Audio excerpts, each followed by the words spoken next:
問你那個配搭穿起使我最配襯，但你冷冷兩眼似看着無聊閒人。問你那一出好戲最近會令人提提神，但換來連場沉默如像跟我嬉笑不再吸引。問你我喝醉了可不可對我吻吻，但你碰碰嘴角動着像寥寥途人。問你有否因工作太累兩目完全無神，而你似強制內心的抖震。越問越傷心，明明無餘地再過問，明明知道重審一吻會有更親厚質感，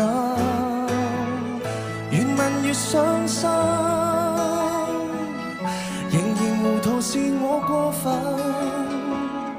明明知道彼此不再情深，何必追問遠近。